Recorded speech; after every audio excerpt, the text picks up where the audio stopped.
The James Webb Space Telescope wasn't built to find aliens.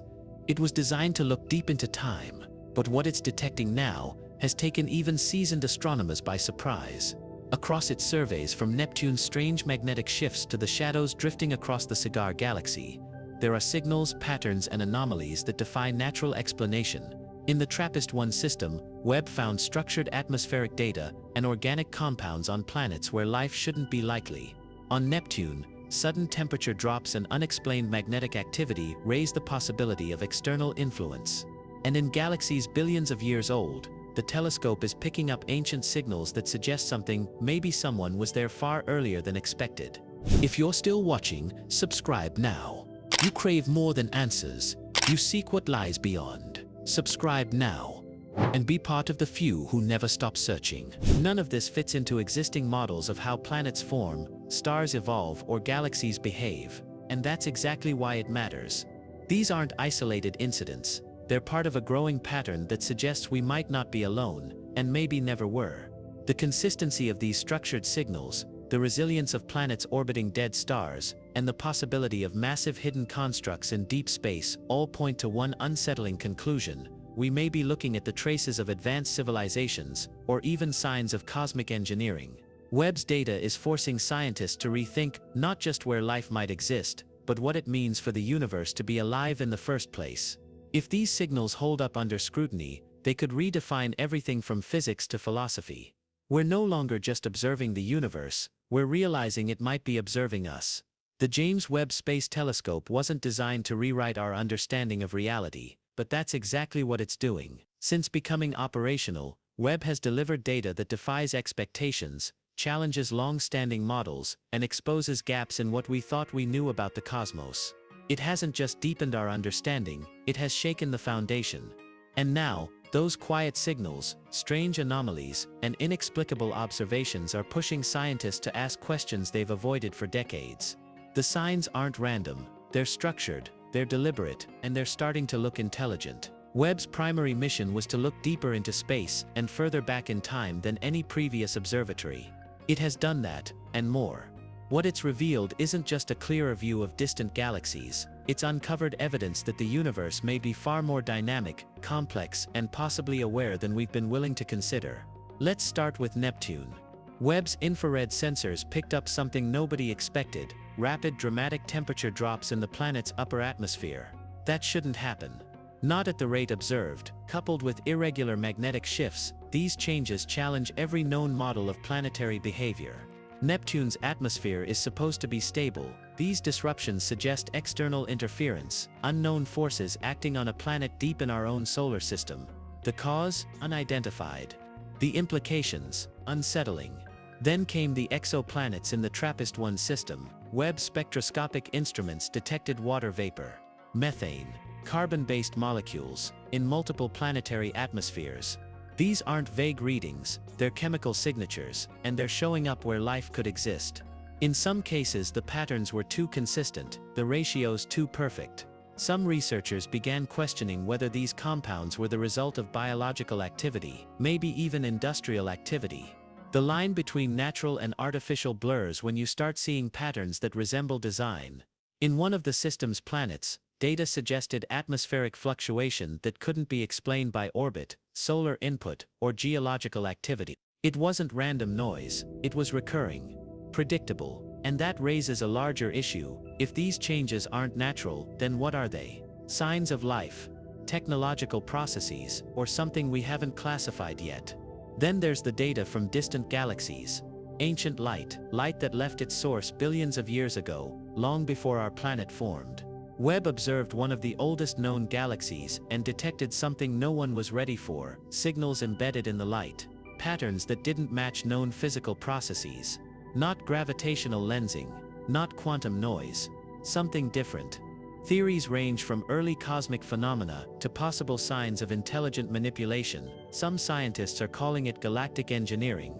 This isn't sci-fi speculation, these are published anomalies with no standard explanation. In that same observation, the telescope picked up emissions that suggest the process of reionization. The era when the first stars formed and relit the universe may not have been a passive transition, it might have been accelerated or influenced. By what, nobody can say. But the idea that the early universe didn't evolve solely through random natural processes is now on the table. In the realm of stellar death, Webb found something that also doesn't fit.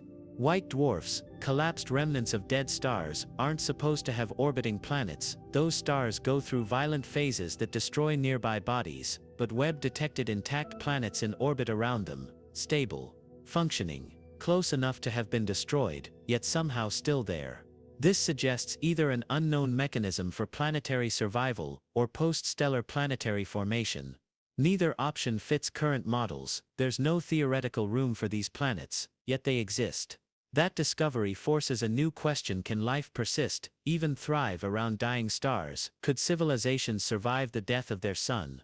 The answer may be yes, and if that's true, the concept of habitability expands far beyond what Earth-like conditions can offer.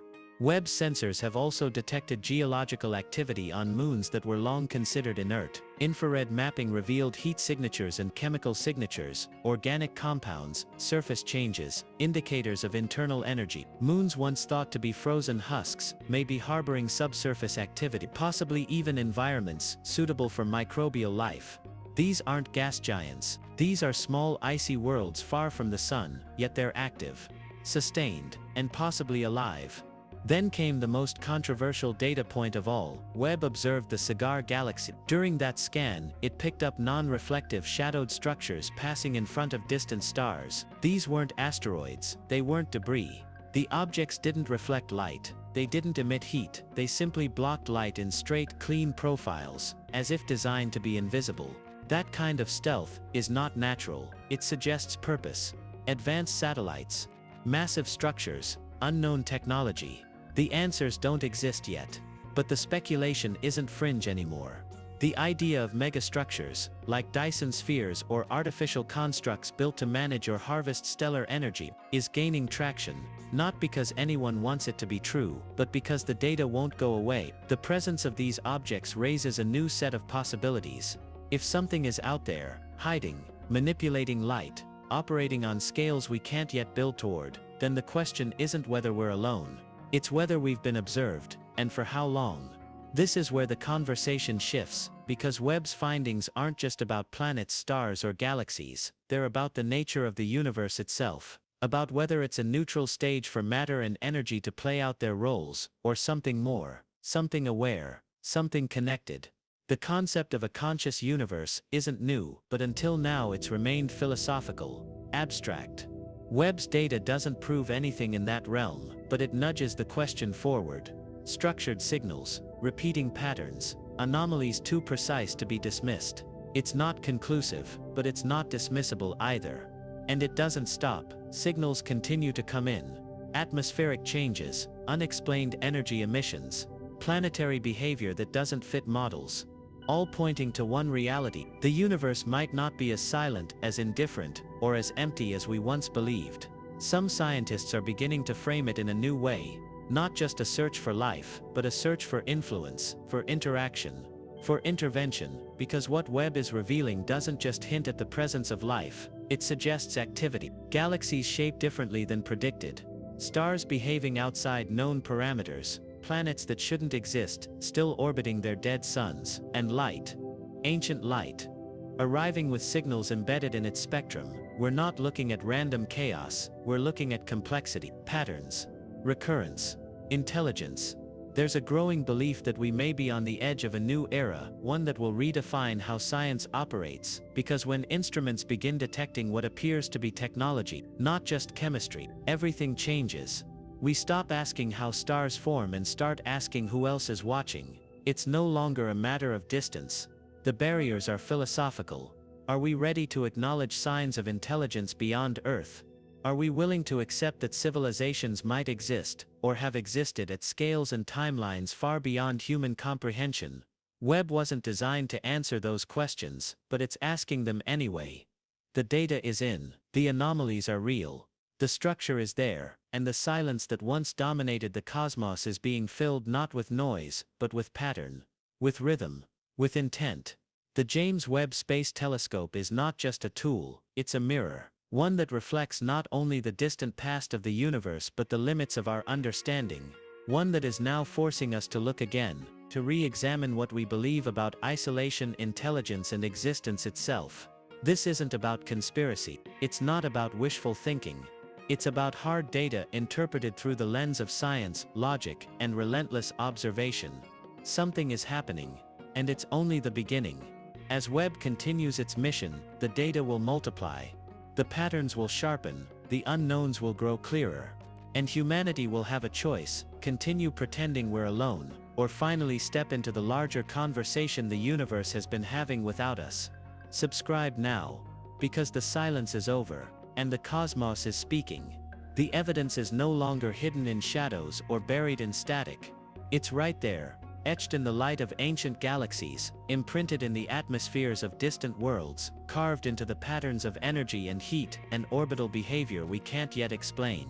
The James Webb Space Telescope didn't just peer deeper into the universe, it opened a door. And on the other side of that door is a reality we weren't prepared to face. The numbers don't lie. The observations aren't theoretical. These are hard, measurable facts, recorded, cataloged, cross-checked, and still unresolved. Webb wasn't built to find aliens. It was designed to trace the earliest galaxies, to analyze the birth of stars, to tell the story of light itself. But what it's uncovering goes far beyond cosmology, because somewhere between the chemical fingerprints of ancient exoplanets and the engineered-like structures passing in front of distant stars, it's become impossible to ignore the obvious. Something else is happening out there. Start with the TRAPPIST-1 system, 7 rocky planets, all orbiting close to a single dim red star. When Webb turned its mirrors toward them, it didn't just pick up carbon dioxide or water vapor. It detected organic compounds in layers, ratios, and fluctuations that suggest interaction, not just presence. Something was changing in those atmospheres. Rapidly. Too rapidly to be natural, and the patterns didn't resemble weather. They resembled processes, and processes mean systems. Systems mean organization, and where there's organization, the possibility of intelligence emerges. None of this is hypothetical. The signals are consistent. Repeating, measurable. They're not random static, they're not misreadings, they're structured. And in one of the clearest datasets, Webb detected fluctuations that mirrored what, in Earth terms, would resemble industrial byproducts. Waste gases. Traces of complex reactions. The kind you'd expect if something, not someone, but something, was managing energy. Then there's Neptune. A cold, distant ice giant, sitting undisturbed for billions of years, until Webb started watching. Over a series of infrared scans, its atmosphere dimmed, literally cooled. Fast. Followed by a shift in its magnetic field that made no sense. There's no model that accounts for it. No known planetary cycle explains it. Something changed. Something from the outside. Scientists hesitate to say interference, but they're running out of alternatives. The question isn't just what's causing it. It's why now? Why in the short window of human technological capability, when we finally have a tool precise enough to notice? Then in the far reaches of space, Webb zoomed in on galaxies, at the edge of time itself. Light so old it predates stars as we know them. And what it found wasn't silence, it was structure. Too much structure. Galaxies formed earlier than they should have. Organized. Dense. Mature. As if someone or something had accelerated their evolution. This violates every model of how the universe matured. The early universe was supposed to be chaotic. Dispersed. Slow. These galaxies weren't supposed to exist at that age. Yet there they are. Clusters of light in tight formations, rich in heavy elements. Old but developed. One possibility is that we're wrong about cosmic timelines. The other, that someone shaped them. Then there are the shadows. Webb observed the Cigar Galaxy. Messier 82, in front of that glowing swirl of stars, dark objects moved, not drifting. Not tumbling. Moving. Cleanly. Predictably. No reflected light. No visible emissions. Just blocking starlight in straight, geometric profiles. What kind of object doesn't reflect? What kind of object absorbs or avoids light? And what kind of object moves in perfect alignment with galactic planes? These aren't rocks, they don't behave like debris. They don't spin chaotically, or break apart, they slide past in silence, and then disappear. Theories began to form. Stealth satellites, massive cloaked structures, Dyson swarm fragments. Some dismissed the idea as science fiction, others asked if we saw structures like this in orbit around Earth, would we hesitate to call them artificial? Now stretch that to the galactic scale. You have to ask the next question. If they're hiding, what are they hiding from? Webb is also challenging our assumptions about death itself, stellar death. White dwarfs, long thought to be barren, final stages in a star's life cycle, are now turning out to be more complex. Webb found planets orbiting several white dwarfs, not shattered debris. Whole intact planets, close in. That's not supposed to happen. Stars like our Sun, in their red giant phase, expand enough to destroy everything in their inner system. Mercury, Venus, Earth, all of them would be vaporized. So how are these planets still there? Maybe they formed afterward. Maybe something moved them into place. Or maybe, just maybe, those systems were engineered to survive. Webb doesn't speculate. It doesn't assume. It only measures, but the numbers don't align with random chance. And then there's the moons. Small, dim, lifeless, or so we thought. Moons like those orbiting the gas giants in our solar system have always been low-priority targets. But Webb's infrared scans revealed something else: heat signatures, chemical activity, surface irregularities consistent with internal geological processes. In simple terms, they're alive. Not in the biological sense, but in motion. In flux. These aren't frozen corpses, they're evolving. Processing heat. Cycling chemicals. Possibly harboring subsurface oceans, kept warm by internal energy. The same kind of environment where life might emerge, or survive. And if that's true for our moons, what about exomoons? The ones we haven't even found yet. What Webb is proving, piece by piece, is that we've underestimated the universe. Its complexity. Its energy. Its capacity for life, and possibly, its intelligence. None of this is definitive. No one's waving a flag from Proxima Centauri. No signals are spelling out coordinates. But the data is pointing in one direction. We are not the center of understanding. And we're likely not alone in experiencing. The patterns, the structures, the signals, none of them individually prove anything. But taken together, they form a tapestry. A constellation of clues that suggest a universe more organized, more interconnected, and more responsive than anyone expected. There are signs of interaction, signals with structure, atmospheres that don't behave, objects that move with purpose, heat where there should be cold, light bending in ways that don't follow the math. Webb doesn't offer explanations. It just records, and right now, it's recording the impossible. A reality where the early universe may have been influenced. Where planets endure beyond the death of their stars, where dark, silent constructs drift through galaxies unnoticed, until now. Where atmospheres on exoplanets flicker with the signs of organic processes, where heat leaks from frozen moons. It doesn't add up to silence. It adds up to contact. Not the dramatic cinematic kind. Not flashing lights or radio waves or landings on the White House lawn, but a quieter kind. The kind embedded in physics. In heat. In motion. In patterns. In chemistry. This is what contact might actually look like. Not a conversation, but a realization that we're not looking into a passive void. We're looking into a system. One that's been active for longer than we've existed. One that might not be waiting for us, but might already be responding. The most profound realization isn't that we might not be alone. It's that the universe may not be indifferent.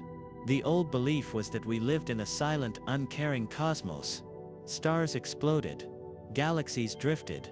Time marched on, and we, a tiny flicker on a blue dot, were just observers.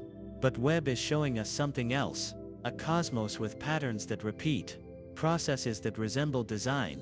Structures that block light and leave no reflection. Signals that don't fade with distance.